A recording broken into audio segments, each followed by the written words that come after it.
Dr. Ranganathan, Ms. Dikshit, am I audible? Yes. Hello, how are you? Fine, ma'am. Thank you. Thanks for joining. Very nice to be here. Thank you for inviting me. It's our pleasure and privilege, ma'am. We'll start exactly at 5. We are waiting for the participants to join slowly. Sure. Yes. Anjana ma'am has also joined, so thanks a lot. Good evening, madam. Good evening. I'll just put myself on hold because we'll start exactly at 5. Great. Thank you, ma'am. Thank you. Thank you.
Good evening, ma'am.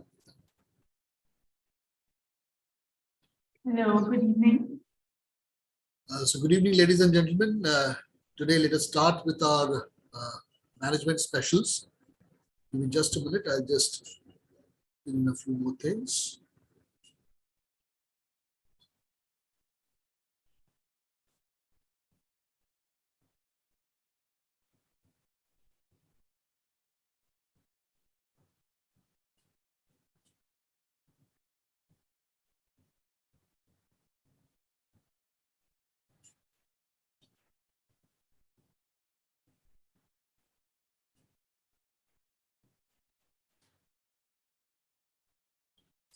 Okay. So, ladies and gentlemen, good evening. We welcome you all to this management specials. This is the third of the series of the management specials that we organize. We also call it at times a smart class because it's small, but it's crispy, and we really deliver something that you can take back and you can really ponder upon it and then come back again, ask us some questions, and maybe we'll come back to you with your answers. So today we have amongst us, we are thankful that we could really get someone of her stature. Thanks to Mr. G.M. Kapoor, who is also amongst the audience. He is one of the executive committee members who has helped us in approaching Dr. Ranganathan. Thanks a lot to you, sir. And thanks to you, Kavitha ma'am, that you really took this, I should not say pain, but you really took your time out from your busy schedule and giving us this opportunity to hear from you. You have also written a book on this, and we'll listen for that from you in a few moments. Mr. Amitabh Datta was to join us. Unfortunately, suddenly he has some kind of a exigency that has come up, so he is not joining. So that I'll just start off the session and then hand over to Anjana ma'am to take it forward and take us throughout the day. Just before I start, let me tell all of you that please put your questions whenever you want to, but on the chat box only. Do not raise hands. We'll take from the chat box the suitable questions, and Anjana ma'am will be asking the questions. And also, in fact, we'll be having a Q&A session for about 15 minutes after the interaction is over. And also at the end of the session, as I have already promised, CMA usually gives away e-certificates. So we'll give away the e-certificate links at the end. So please stay till the end with us and please enjoy the session. I know that it will be very enjoyable. So I'll just introduce Ms. Anjana Dikshit in a few words. In fact, thanks to both of you, you have given us the brief profiles, and in fact, so brief, and it really doesn't do, to be very frank, justice to what you are. But still, I'll take the opportunity of introducing Anjana ma'am, and then Anjana ma'am would be introducing Dr. Ranganathan. Yes, recording would always be there. You have asked already a question. Yes, it will be there. It is already on YouTube and Facebook also. It is being shown live, and we'll definitely have that on the YouTube and Facebook forever. Till YouTube and Facebook is there and CMA is there. We hope that you will be there with CMA forever. So, Ms. Anjana Dikshit, she has recently superannuated from the IBM India as the director. Presently, she is the director with Bluebeaks. In fact, I heard from Mr. Kapoor, Dr. Ranganathan also was with IBM abroad, US, is it? Yeah. So there's a similarity, and I hope that this interaction would be really interesting for us today. And so, Ms. Dikshit, in her career spanning around 3 decades, has worked and consulted major Fortune 100 companies in sectors like automotive, travel and transportation, manufacturing and telecommunications in India, Europe, US and Australia. So that takes 1, 2, 3, 4 continents already. Only Antarctica is missing now. She has been the part of the IBM's global delegation under the Smarter Cities program and has consulted to city governments of various countries. By training, Ms. Dikshit is a mechanical engineer with an MBA from XLRI and an IBM certified complex program manager. Bluebeaks, her company, is into the education, research, consulting, and training. Bluebeaks designs and delivers courses on digital technology management for full-time MBA and executive development programs in premier management institutes. Bluebeaks is also a corporate member of CMA. So welcome, Ms. Anjana Dikshit. Thank you for again taking time out of your schedule and moderating this session. It's all up to you, ma'am. For the introduction. Good evening, all. Our topic today is data visualization for effective communication. A brief on the topic. We need to know the difference between data, information, insight, and story. Data is raw and voluminous, and normally it doesn't have much meaning. Data by itself does not reveal anything because you cannot identify patterns from data. So you have to aggregate data in some way or the other. And when you aggregate data like pivot tables, that's when you start identifying patterns. And those patterns lead to insights. But just identifying patterns is not enough. You have to communicate it like a story by linking all these patterns into a smooth flow like a novel. And like in a novel, you need to create the excitement, the mystery, the revelation, and all of this happens through picturization. Picture says 1,000 words, right? And that's why picturization is important. Data visualization and storytelling is not a new thing. It's been used in the past. And some famous visualizations like Florence Nightingale's during the Crimean War that demonstrated that hygiene condition was leading to deaths rather than injury. Then we have the visualizations for Napoleon's march to Moscow and the retreat. In fact, some claim that data visualization was responsible for detecting that cholera is a waterborne disease and not an airborne one. So what's happened in recent times is because of improvement in computing power and storage costs, we are able to capture a huge amount of raw data. And most people are aware about data in customer-facing side like social media, data in CRM, and so on. Today, due to IoT devices, you are able to capture a huge amount of data even in manufacturing and use it to predict patterns. Even for environmental purposes like detection of forest fires, smart cities, you're visualizing with the help of data. While it is useful, data can also lie. People can either by design or inadvertently create a visualization that will give a false picture of what the actual scenario is. So there are methods by which you can determine that lie factor in the data. And that also needs to be understood. I'm sure we have a very exciting evening ahead. Let us learn from Dr. Ranganathan and understand more on how we can use data for our corporate communications. Dr. Kavitha Ranganathan is a faculty in the Information Systems area at the Indian Institute of Management, Ahmedabad. She holds a master's in Information Systems from BITS Pilani and a master's and a Ph.D. in Computer Science from the University of Chicago.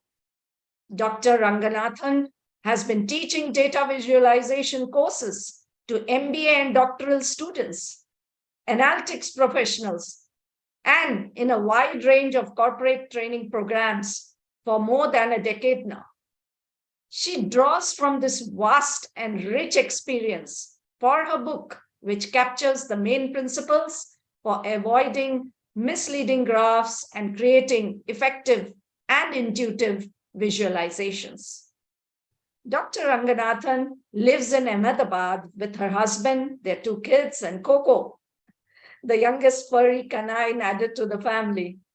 And whenever she gets a free moment, Dr. Ranganathan can be found walking around the IMA campus, admiring the many species of trees and birds in this gorgeously green oasis. With that, over to you, Dr. Ranganathan. Thanks. Thank you so much, Anjana, for that very warm introduction. I'm really happy to be here. And of course, some of the graphs that you've mentioned, we're exactly going to be looking at those for example, Napoleon's March and Florence Nightingale's graphs. So I was like, oh, wow, you already know what I'm going to talk about, but which is great. Right? I also found that we have, apart from IBM research, where I was after I graduated, we have another connection. So I'm married into an XLRA family. So we have a double connection there. So like, that's great. Okay, so let's get started. I'm a teacher by profession. So this, if this sounds like very much something that I'm teaching, bear with me because I'm so used to doing that. I'm going to start and share my PPT, if that's okay.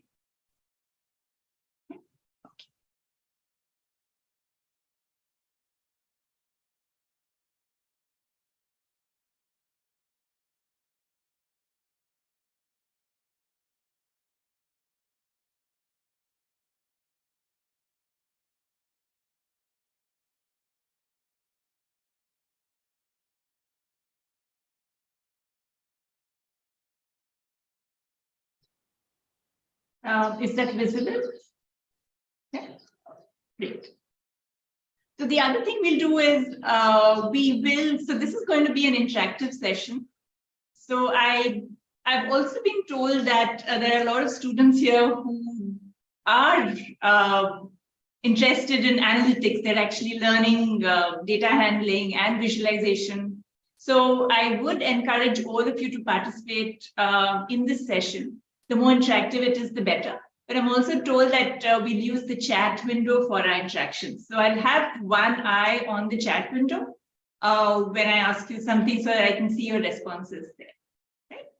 Okay, so let's get started. So for those who are kind of new to the field of data visualization as such, this is kind of an amalgamation of three traditional fields that we already know about, right? So statistics, where you try to summarize data and make sense of data, make sense of numbers. And then there's design, where you want to appropriately construct things from the perspective of the audience or the user. So the design thinking aspect from design, and then of course the communication aspect. So there are theories in communication in terms of how you want to present something, how you can bring something forth effectively. So when we look at data visualization as a field, it draws, especially when you want to communicate with data and use data visualization, it draws from essentially these three different and traditionally very separate fields, which is also what drew me to data visualization initially, because I'm a computer scientist. I've been trained in methods of programming and methods of dealing with numbers, not much in terms of design. So I traditionally would be, my education would be closer to an engineering education. But along the way, when I was actually introduced to the field, there was this aha moment where I realized that just that is not enough, especially when you want to communicate effectively with data. You have to understand a lot of the design elements that go into creating effective visualizations. So which is why this becomes, of course, it's a field in its own right now, but that is why it is so unique in terms of the interdisciplinary nature of data visualization. So let's start with a very simple basic example, which is often shown if you start with any basic data visualization class. Right? So this is known as the Anscombe's quartet. So it's a very famous data set. So you will see 4 different sets of data here, set A, B, C, and D, and we have X and Y for each of these sets. Right? So if you try to analyze these data sets in the traditional way, so the summary stats that we use, for example, if you look at the mean, if you also look at the correlation coefficient, if you try to fit a linear model to this, that is, you'll get the same numbers. So you'll see that right up to the R² term, if you do a linear regression, it's 0.67 for all 4 data sets, A, B, C, and D. So we might land up thinking, at least from the summary stats perspective, that they are exactly the same. Till, of course, you go ahead and plot the data. So if we create very simple scatter plots, 4 different scatter plots, you will suddenly realize that these 4 data sets are very different from each other in terms of how, so suddenly you see that the visualization brings forth the inherent properties of the data, and these inherent properties were definitely not visible if we just analyze the summary statistics. So if you see the first one, so for those of you who are familiar with a scatter plot, so in a scatter plot, that's the ideal way to look at a correlation between 2 quantitative variables. Okay? So I have 2 numbers or 2 metrics, and I want to see if they're related to each other, and a scatter plot helps me do that. So in the first one, so these are the data points, and this is the model that has been fit, the linear model, the blue line. Can you see this and venture whether the model is a good fit for the data? Does it capture the data sufficiently well? Maybe you can put your answer down in the chat window.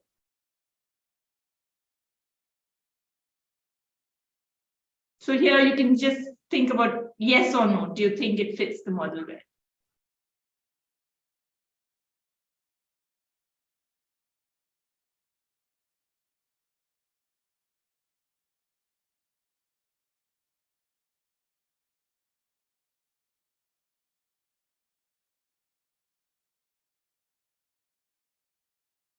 Okay, so I have 1 yes and 1 no. What about the others? Ma'am, there have been a few no's, but they have come directly to me. So I see. Okay, so you'll have to put this out to everybody, I think. So in the chat window, you'll have to address it to everyone in the meeting. Okay, I'm getting some direct messages as well. Okay, so a lot of you say yes. Okay, so definitely this line is quite effective in addressing what the data is. Right? So it's a moderate fit, and it's there is a correlation between X and Y that we can see, and our model is actually capturing. Now, if you look at the second graph over here, you will see that there is some relationship between X and Y, but it's definitely not a linear model. So we're looking at something that is actually curving. So our linear model doesn't really describe the data exactly how it is. So it's not that great a fit. Whereas in the third one, what you can see is this is a linear model, but it's a very different linear model than the one we have found. And there is one exception, one point that is very different from the others, which you can clearly see in the visualization. And of course, but X and Y are still correlated to each other. In the fourth one, we really don't see any correlation. Okay? So there is just one exception which makes the summary statistics very different from what it is, but actually while Y is changing, there really is no change in X. So we can clearly see that while the summary statistics was telling us that all 4 data models are exactly the same, the visualization clearly brings out some of the patterns that were not really very visible to us earlier. As Anjana mentioned earlier, data visualization is not really something very new.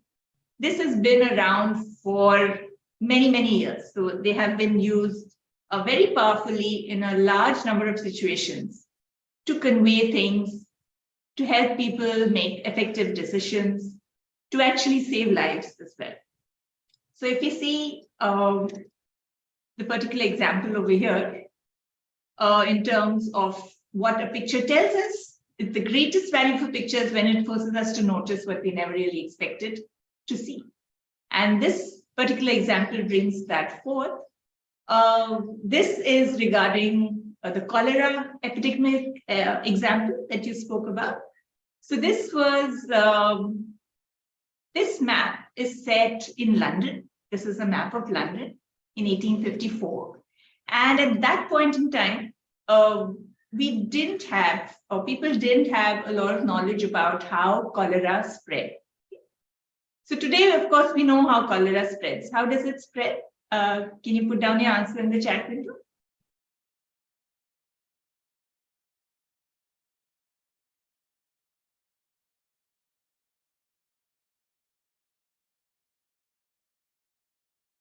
this by water, right? Okay, so today we know that cholera spreads by water, but at that point in time, there was this general notion that people thought cholera actually was spread by air. So they didn't know it was spread by water. And there used to be repeated cholera epidemics, which used to be very widespread and quite deadly. At that point in time, there was a physician in London, and his name was John Snow. By the way, the name is just a coincidence. If you think John Snow rings a bell, that's just a coincidence. But John Snow had an inkling that cholera probably spread by water. And he started plotting this map about where the different casualties were occurring. So if you see all these different dots, you can see that each dot over here is marked by one person who actually died due to cholera during this current epidemic that he was actually marking. And if you see these crosses over here, these are water pumps. So these water pumps were their primary source of water for all their needs, including drinking. So if you start seeing this, can you spot a particular pattern emerging? Is there any particular pump that seems problematic?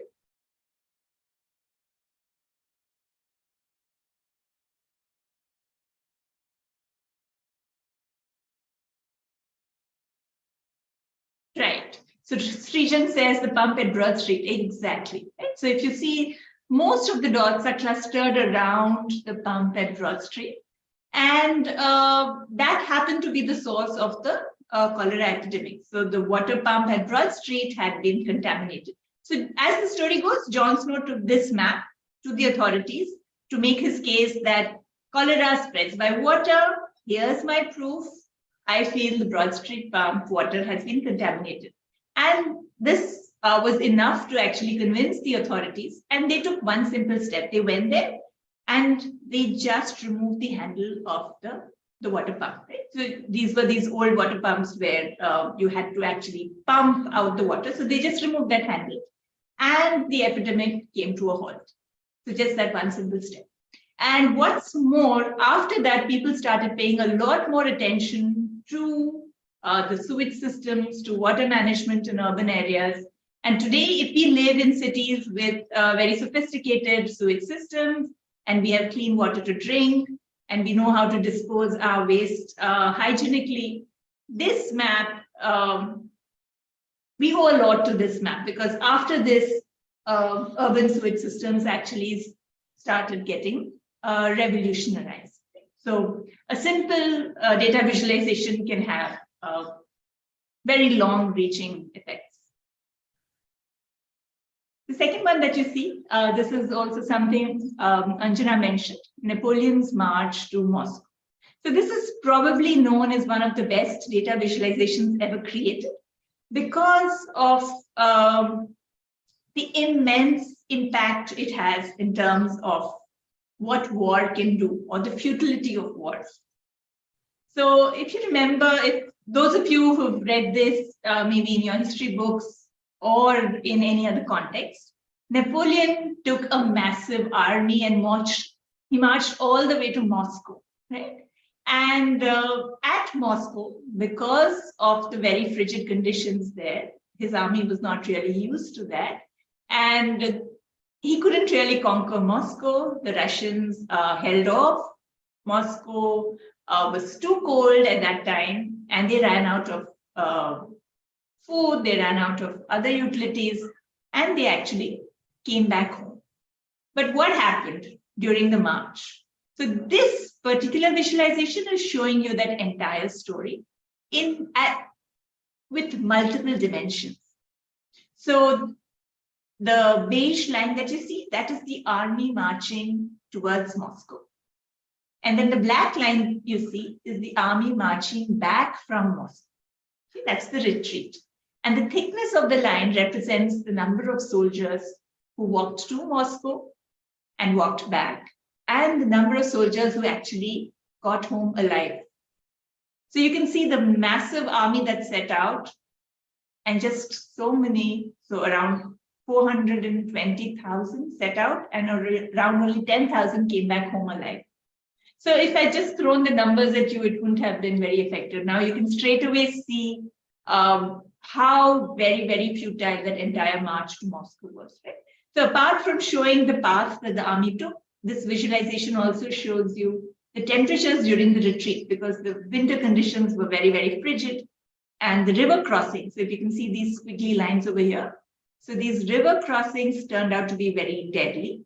And because again, there were icy conditions and people would just break into the ice and fall into the water. And you can see these big dips over here, which is probably why this is called one of the most effective visualizations ever created. You can see the temperature dips here corresponding to what was happening to the army. The third graph that I want to show you, this is created by Florence Nightingale. And Florence Nightingale, you might have heard of her as the lady with the lamp. She was also a statistician in her own right. So she liked to talk about numbers. She used to plot her own graphs. And this particular graph, which is called a coxcomb graph, actually depicts deaths during the Crimean War. And what she's trying to show us, so it starts out over here in April 1854 to March 1855. And then you can see, so the time moves here in a circular fashion and then continues here. So she's plotting the number of deaths each month, and the colors are actually denoting the causes of the death. So most of the deaths, so these big gray shaded regions that you see, those are the largest number of deaths caused due to preventable reasons. So if they had more equipment, if they actually were able to get more medicines on time, all of these deaths in the front line could be prevented. So she was trying to create this graph to actually mobilize more resources for the soldiers who were dying quite unnecessarily in the front of the war. So this is what she says: to affect through the eyes what we fail to convey to the public through their word-proof ears. So our ears have stopped hearing. Let's try to get through them through our eyes. Why through our eyes? Because if we talk about our sensory regions, almost 80% of our input that we get in, 80% of the data comes through our visual system. So this is a very, very high bandwidth channel that goes into our eyes and from our eyes into our brains. Right? So that's why the visual system is so, so powerful. And that is why data visualization becomes this very powerful, intuitive way to get your audience to see and process a large amount of data and make sense of it. So this is a quote from Hal Darien. You might have heard of him. He's well known in the field of IT.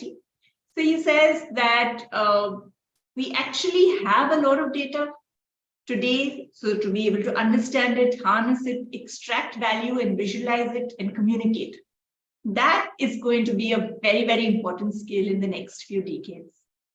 Because essentially data is free and ubiquitous. There is too much of it, in fact. But harnessing it, making sense of it, visualization of data, effective visualization, is something not everybody is able to do. So that becomes the scarce factor.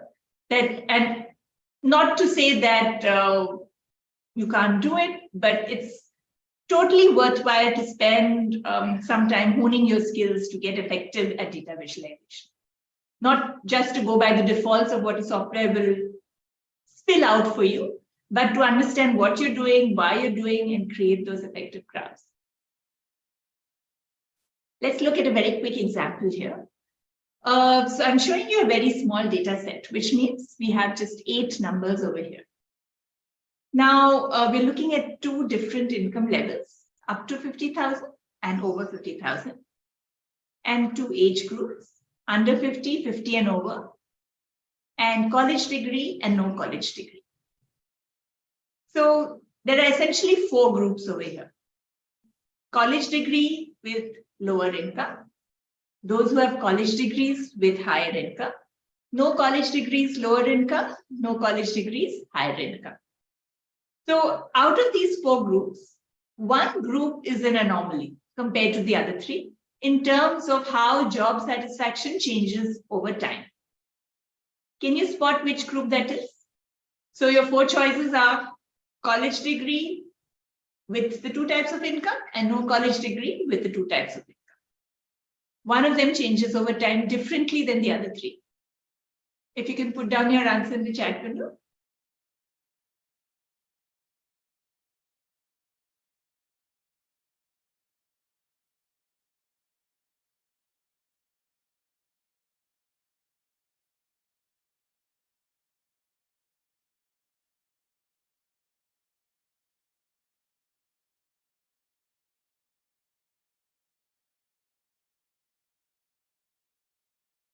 So you have, Abhi, you have to say no college degree and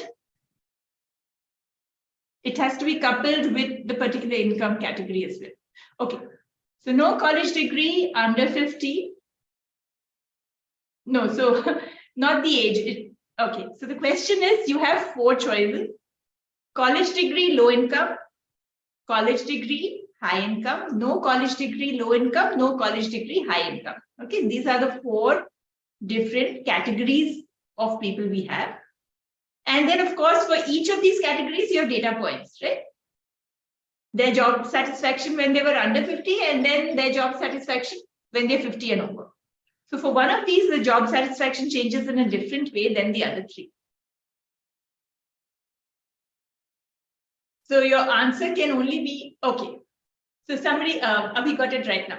So no college degree, higher income. Okay, so suppose, of course, this is a brain teaser. Even though there are only 8 data points, it's not easy to come up with the answer because you have to kind of be able to do a fair bit of data crunching in your head.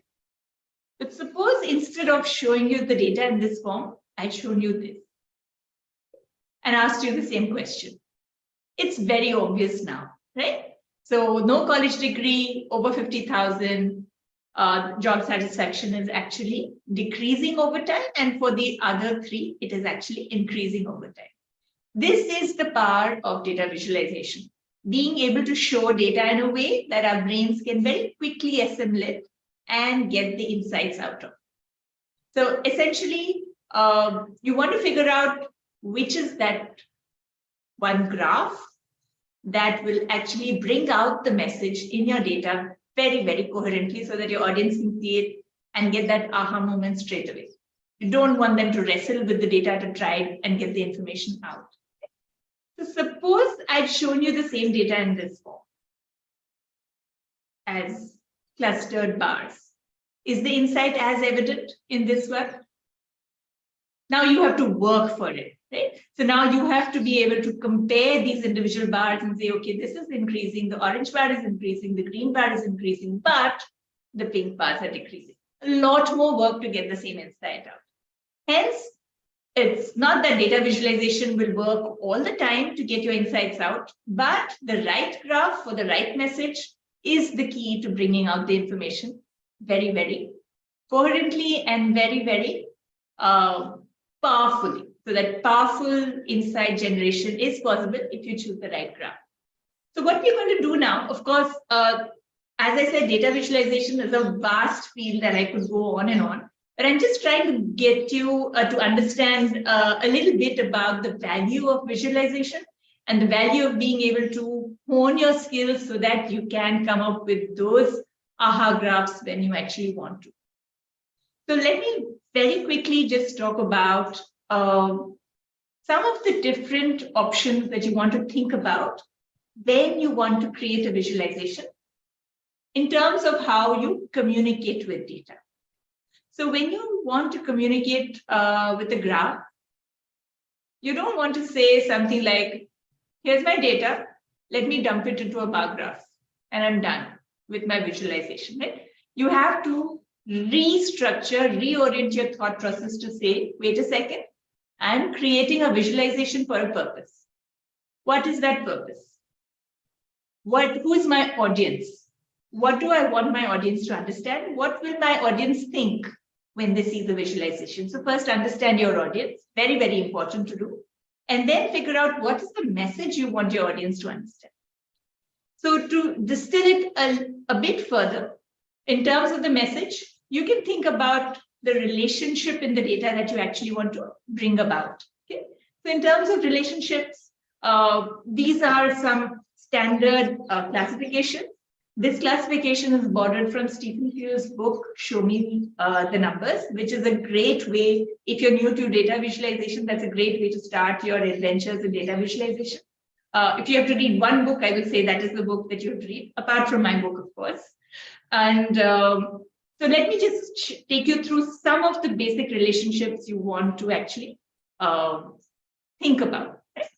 So the first relationship is comparison or ranking, a normal comparison. So you have entities and you want to compare them. Let's take a very quick example. Suppose I said, okay, there are different departments and I want to see the number of employees in each department in my company. That would be a simple comparison. And I could rank this as well. Right? I can sort it and then I look at a ranking relationship. And bar charts are the best for a ranking or comparison relationship. Could either use columns or you could use horizontal bars. There are nuances and trade-offs between when one can work versus the other. But I won't get into some of those details now because, again, that is a topic in itself. You could also use what are called lollipop graphs. These have been invented slightly more recently when you want to emphasize the data point, but also the length. And what you just saw, slope graphs. Slope graphs are very, very helpful when you actually want to show how some of these rankings have changed over time. Right? So you saw an example of a slope graph earlier. Suppose you want to show a trend. So you want to show how a particular variable is actually changing over time. The best possible way to show that would be to use lines. If you just have one data set, you could also use bars, which means the audience will be looking at the top of the lines, look at the trend, but even better is if you use a line to show, then you concentrate on the trend. You could also use something like this. This is called an area graph, but these are slightly tricky. They can land up being misleading. And I'll talk about these in a bit in terms of how you need to be careful if you decide to create area graphs. So you have individual categories. Better than this, if you want to show how individual categories are changing over time, use lines, simple lines of different colors. You could also think of using a connected scatter plot. So a connected scatter plot is slightly different. So it's a build-up of a traditional scatter plot where you have an X and Y on both axes. And the dots, of course, represent individual data points, but you also join the dots in chronological order so that you can see the passage of time as well. So that gives you an additional time element in your scatter plot. For correlation, typically it's a no-brainer. You should use a scatter plot. You're trying to see a correlation between two variables. In the sense, suppose I said, okay, temperature and ice cream sales, and I want to see if there's a correlation between the two.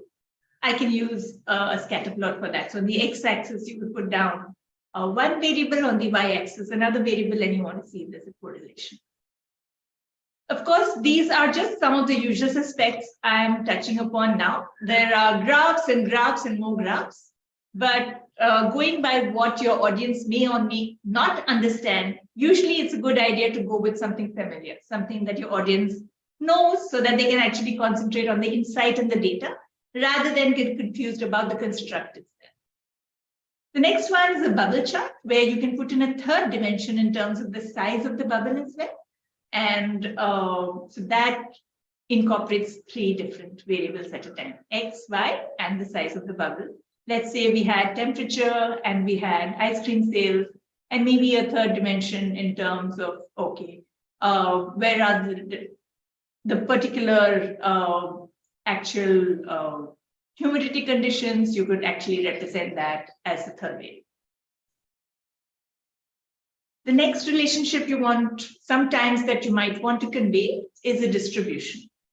So the easiest example you can think about is the distribution of grades in a particular exam in the classroom. So you have different students, And you want to know how the grades have been distributed. How many got between 90 and 100, how many got between 80 and 90, and so on. So for a distribution, you could think about using a histogram. You could think about frequency polygons, where you just use the line to look at the shape of the distribution. Or if you want a very condensed form, you can think of a box plot as well. Again, if you are, some of these constructs look unfamiliar, all of these have been explained in my book, and they've also been explained in, so you find a wealth of literature even online in terms of essentially the basic constructs and how you can go about using. But knowing when to use them is the very important thing you should keep in mind. Strip plots are again something you can use for distribution, where you want to see every single data point. If you have a hierarchical kind of relationship you want to capture, right? So let's say I have different departments, and within different departments, I have different categories of people, and I want to capture that entire hierarchy. I can use something called a tree map. So this is a specialized construct just to visually capture hierarchies and how they've actually been the proportion for the different categories in a hierarchy.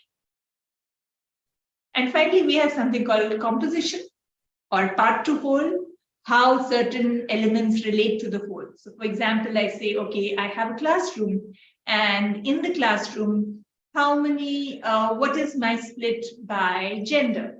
So that would be a composition. So, or if I say something like, okay, I'm actually going to, as you can see, ice cream comes a lot in my examples. You'll see that in the book as well. So you can take a classroom and you can ask them, what are your favorite flavors of ice cream? And so many said vanilla, so many said strawberry. So in terms of percentages, that becomes a composition. So you might want to think about pie charts. These are some of the usual suspects when you have a composition. But typically don't use a pie chart if you have too many categories, because it can get confusing. For 2 to 3 categories, pie charts actually work well, but not for a large number of categories. If you want to read more about pie charts, there's a very nice article by Stephen Few called Save the Pies for Dessert. It's available online. You can just Google Save the Pies for Dessert, and that will convince you to be very, very careful in how you use pie charts.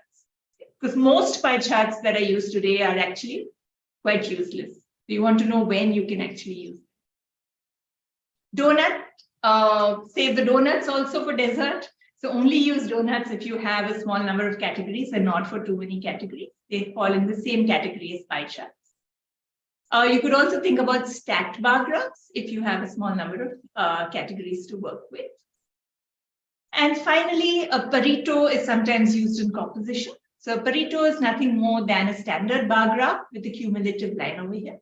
So if you have the 80-20 rule or something similar to the 80-20 rule, where you have the contribution of some of the categories being very large.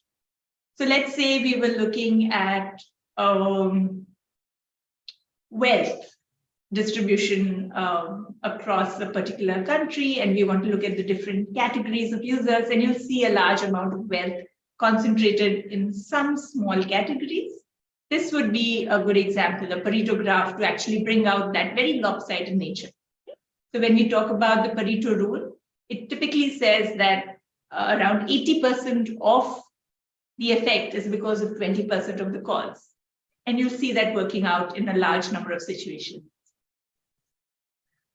So finally, I want to spend, we have 5 minutes or so, and then I'll wrap up. So this is my book, from which I'm going to show you some examples of how graphs can actually mislead. So while data visualization is a very, very powerful tool, it's a double-edged sword. So we have to be very, very careful when we create visualization so that we're always truthful to the underlying data. And the art of being able to figure out that a graph is misleading also means you will not allow others to mislead you. You'll see graphs everywhere today. You open the newspaper, you'll see graphs. You open a report card, you'll see graphs. You open an annual report, you'll see graphs. So how do you make sure that they don't mislead you? Because it's actually quite omnipresent. We may not realize how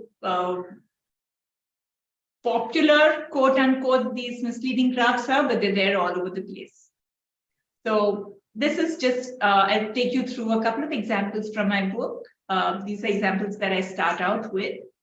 So this is a graph that is showing us nicotine levels in 4 different brands of cigarette. This was actually used by a cigarette company when they had to report their nicotine levels. So this was, of course, I'm not given out the names of the brands, but this particular brand, which was reporting the nicotine levels, showed their level as very less compared to the competitor. Okay? So if you see this bar graph, an alarm bell should ring. So what is wrong with this bar graph? What is wrong with this bar graph is that the y-axis, the quantitative axis, is not starting at 0.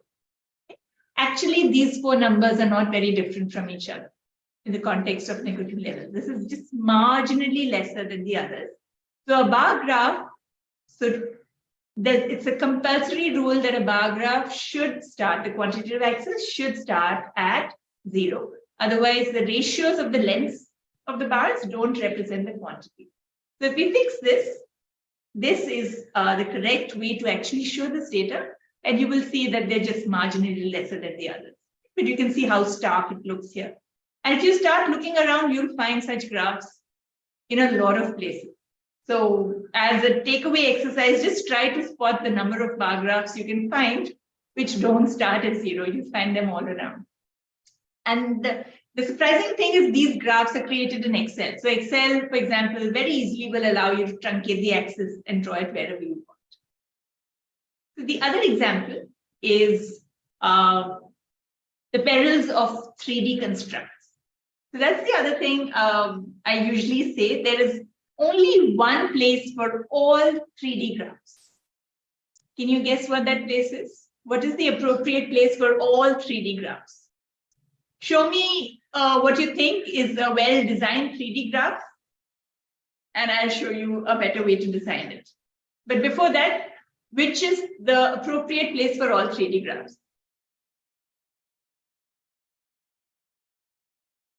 Can you put down the answers in the chat window?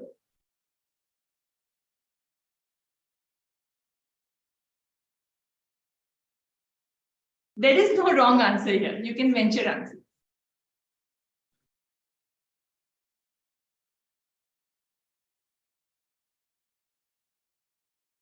PowerPoint. Okay.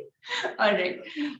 So the answer I gave, misleading reports. Okay, we're getting closer. So my answer is the trash bin. The only place for all 3D graphs is the trash bin. Because there is no way to actually create a good 3D graph. Nothing, not market segmentation, nothing, only the trash bin. So you will see company Y here. Company Y actually looks the biggest, right, in terms of market share. And if we remove the 3D element, you will actually see that company Y is the smallest of all 3. And 3D graphs, just with the way things are positioned, they become very, very problematic to actually be able to analyze the data correctly. Because the numbers will be telling you something, but visually it's going to tell you something else. So even if you put the numbers here, visually your brain will be recording something else, the text part is looking at something else, and there's going to be a dissonance. So don't use any of these 3D graphs. Here's an example of a graph that has both the aspects we've talked about. This was from the World Happiness Report created, it was brought out by the United Nations. If you look at this very quickly, you might assume that males are actually twice as happy as females. So you can straight away see the problem in this graph. Well, males are, we definitely know, I hope they're not twice as happy as females. And the only saving grace in this graph is that the numbers are there. So, you know, it's just a very marginal difference, right? The second place in the decimal.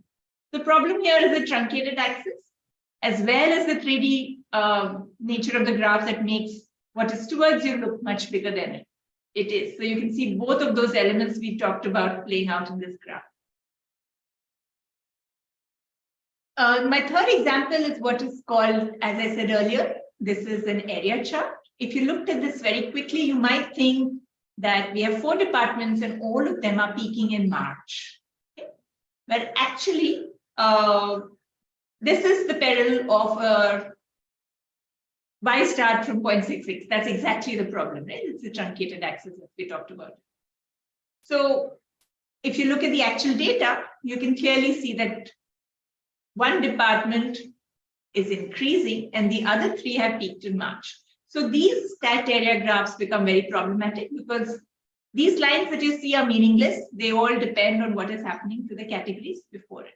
And because the others were peaking, it looked like this also is peaking in March. So it can visually be very, very misrepresentative of the data. Okay, I hope I've convinced you that data visualization can be very, very powerful, but you have to be very careful in how the graphs are created so that you can maintain the integrity of the visualization. That is a very, very important aspect. So here's an example of using a graph with lines instead of stacked so that you can clearly see how the categories are changing. So let me just wrap up in a minute or so by pointing you to some resources which have helped me and I'm sure will help you. So this is my book that I've already spoken about. So this should be available in maybe February. It will be out in a couple of months. So it was already out, it's sold out, and they're going to bring out another edition in February. Show Me the Numbers by Stephen Few, a very, very wonderful book on the basics of data visualization. If you use Excel and you want to get really good at creating Excel charts, because these, my book and Stephen Few's book are tool agnostic. Data at Work will give you a lot of good tips on how to create very, very effective charts using Excel as a tool. In terms of tools, Excel is always an option. There's Power BI and Tableau for exploratory analysis if you want to explore your data and get insights. It's a very good tool. And Data Wrapper is great if you want to create beautiful visualizations for presenting your data. There's a free version of Data Wrapper. There's a free version of Tableau called Tableau Public. ClickView, you could actually get, it's not very expensive. Google Charts is also a great way to create good visuals. It's also free. If you're not averse to programming, there is always ggplot in R, which is free. Python, available to everybody. Processing is again a free tool for creating interactive visualization. So as a beginner, if you want to experiment, there are a lot of free tools out there that will actually help you. In terms of blogs, there are tons and tons and tons of blogs on data visualization. These are some of my favorite ones: Perceptual Edge, Storytelling, Excel Charts, Information is Beautiful, and so on. So as a starting point, you can start with some of these blogs. So that is it from my side. And Anjana, over to you. Thank you, Dr. Ranganathan. There are already comments in the chat window, saying wonderful presentation and very good presentation. So people are already coming out with their comments. We would like to, I have not yet seen any question. Anirban, did you see any questions as yet? Anyone? Yeah, I can see. Yeah. Please go ahead if there is any question.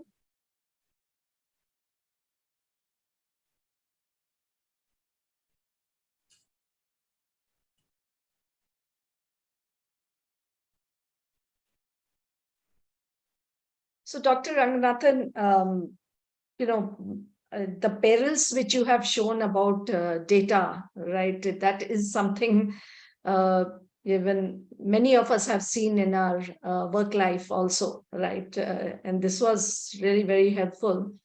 Any tips you would like to give on to avoid perils, just from your experience? So essentially, if we are the presenter, if we are creating the graph, somewhere in our mind, we know what the truth is, right? So we know, because we know the data that we're presenting and we know what the data should convey. But there's always this litmus test, right? Am I being truthful and am I crossing the line to show something that is not there in the data? So that bit is up to the individual in terms of, do I want to be truthful to the data or not? Sometimes, of course, it happens unknowingly, but many a time it is knowingly as well. You know that the outcome is not what the data is. So we want to then go back and make sure that it is what you know that the data, the base data is actually truthful in the visual. In terms of tricks, there are so many tricks, Anjana. So that's essentially what my book is all about, because there are so many different little things that you need to be careful about in terms of even the very simple design aspects in going about creating an effective visual. So that list is actually endless. So I just introduced you to a few examples here. Thank you, Doctor. I see there's a question on the chat box. So one question has come is that what is the most versatile graph option?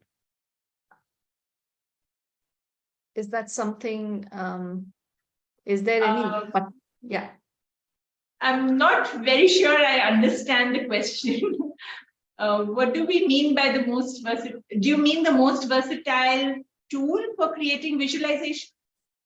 I think so. We can take it as that. Okay. All right. So in terms of tools, there are trade-offs. So I have personally used Tableau, and it's a wonderful tool in terms of being able to explore data. Very, very powerful tool for exploring data, getting the insights out. And everybody can try it for free. For example, Tableau Public is available for free for everybody. That said, if you want to create a presentation and you want to fine tune every aspect of your graph, I personally find Excel very powerful for that. It allows you to change every aspect of your graph. So even if you don't use a tool like Tableau or Power BI, even if you have only Excel, there's a lot you can do with it, provided you invest some time in understanding the right construct for each context. That, for me, is more important than what the tool can or cannot do.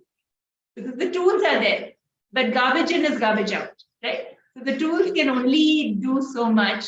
They cannot understand the context of what you're trying to say. They don't really understand the context of your data or the insight. That is still up to you. So I very powerfully believe in the human element actually making data visualization more powerful than the actual tool being able to do something. Thank you. And then the next question, how difficult it is to learn data visualization for someone without much knowledge of statistics? That's a good question. Actually, you don't need a background in statistics to actually start understanding the nuances of data visualization and getting good at it. You can pick up whatever statistics you need along the way, right? The basics of statistics. So I would actually say, even if you are not very comfortable with numbers per se, it doesn't really matter. If you start reading up about the subject, you will actually start falling in love with, precisely because it doesn't bank only on numbers. Numbers are there, but they have their place. There are so many other elements. For example, just color. How do you manage your color in your visualization? That's an entire topic in itself. Right? In fact, that's going to be the topic of my next book. I'm talking about color and how you can actually leverage color in the visuals that you create effectively, and so on. So numbers, statistics is just one part, and there's a lot more to it beyond that. Okay, thanks. The next question, there is a request for advice as to where we can get the maps to show concentration of population, etc., in a particular block or district of a state. Sorry. Okay. Where to get, you mean the data or how to create the maps? Where to get the maps to show concentration of population. So the data should be available online, right? I haven't particularly tried to create population maps, but I would guess it would be very easily online available. It should be in Anywhere. the government You can use a tool databases. Right. Yeah. So you can create choropleth maps.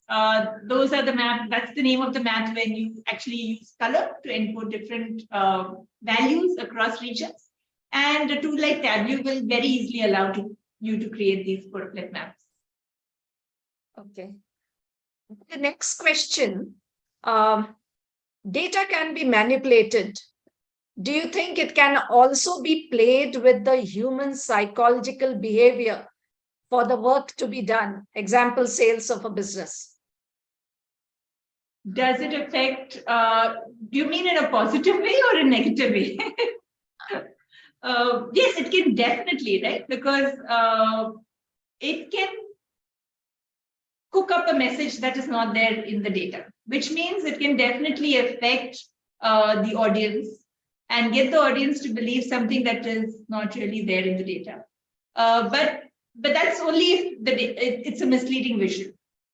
It can also be a very, very powerful tool to convince somebody to do something and convince them about the message or the results of something in a positive way.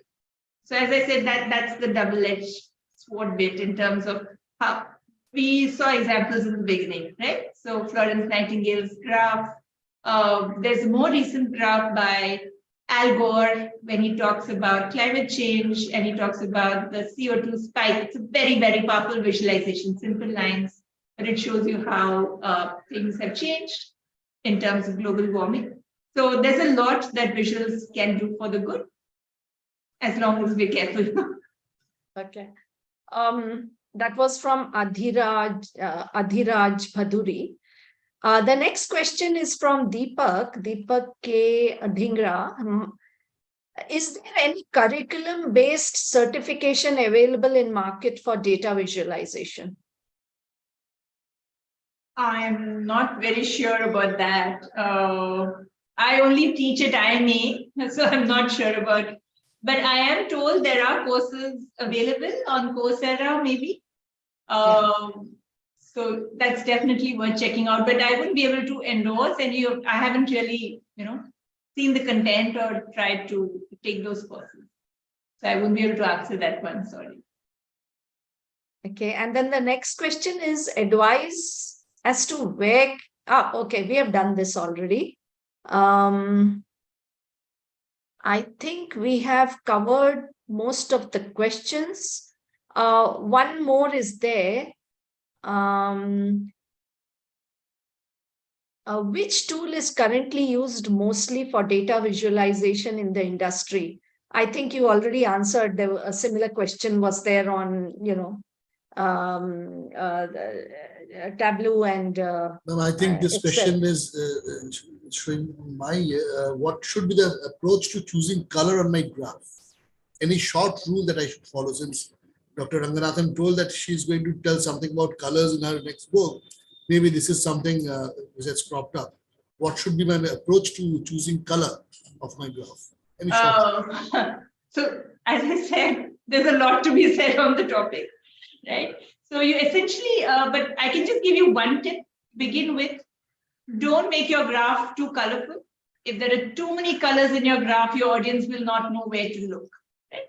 So start out with a blank slate and only add color, because whatever little color you add, your audience will straight away look at those elements. So first figure out where you want your audience to look.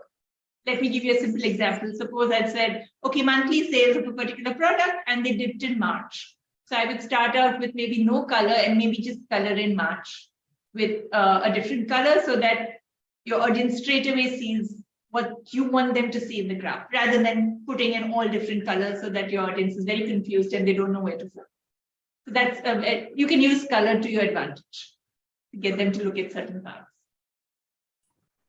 And madam, before we go to the end, before I ask Anjana ma'am to wrap up and then I ask GM sir to give the vote of thanks, I'm just cutting short here, I'm sorry, because we are at 6 o'clock. I know that we have to stick to time. I just want to tell everyone here, if you have any questions relating to this, you can please take down, I'll on the chat box, I'll also give the email ID of Calcutta Management Institution. please put down your questions. What we'll do is, if we have any further questions for ma'am, I'll send it up to her. And the questions, like you said, if there's any course on data visualization, I'll definitely, from CMA side, we'd like to explore that option and come back to you. So please put these questions on the email ID that I'll be providing on the chat box. It will help us to get back to you with your answers, and also definitely it will show us how much interest it creates, these kind of webinars. So all up to you. Anjana, I'm sorry for interrupting. Yeah, in interest of time, we will have to wrap up. There are more questions.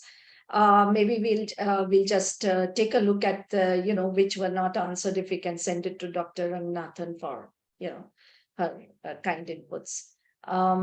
So I think Dr. Ranganathan, very interesting session. So many things you've already given us insights on. And definitely I plan to take further on to this, and I hope to be able to read your book soon. So over to you, Anirban, for the vote of thanks. Yeah. Yeah, Doctor. Thank you, ma'am. Thanks a lot, ma'am.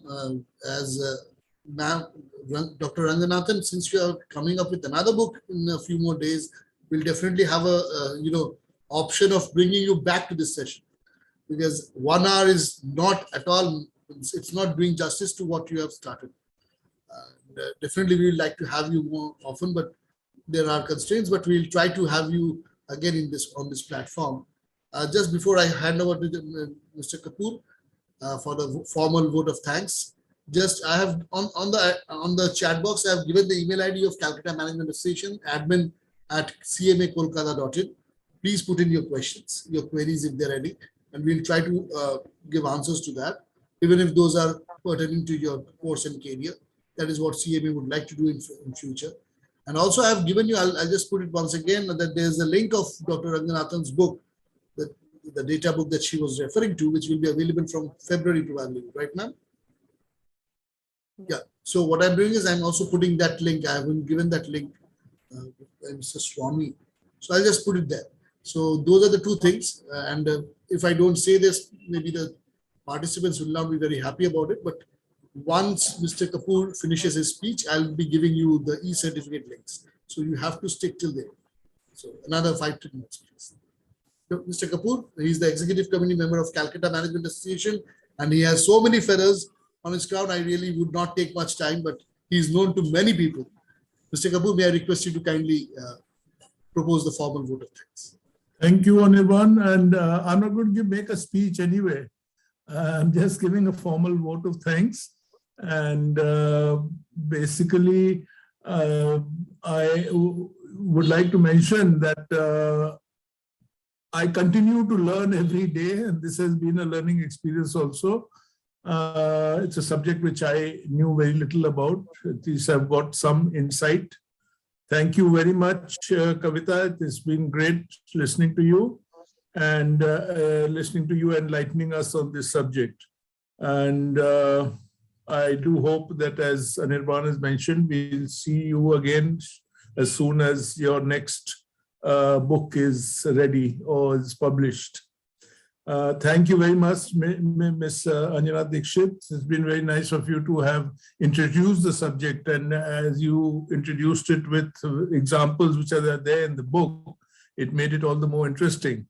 And since you have a common thread between XLRI and, in fact, Kavitha's father-in-law, Professor Sareen, who may have taught you in XLRI.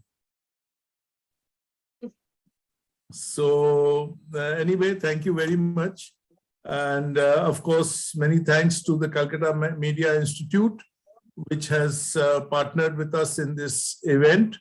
And we look forward to further partnering with them in future programs. Our media partner, Telegraph, who has been kind enough to promote our program in the media. We also have been supported by another CMA, that is the Chandigarh Management Association. We are grateful to them for their support, and I do hope their members have joined us in this program. Our digital partner has been Squash Code, And we are grateful to all the organizations and institutions who have joined us in this program. And of course, last but not least, all the participants who have joined us in listening to this very interesting program. Thank you, and thank you once again, all of you. I do hope we will have more such interesting programs in future. Over to you, Anirban.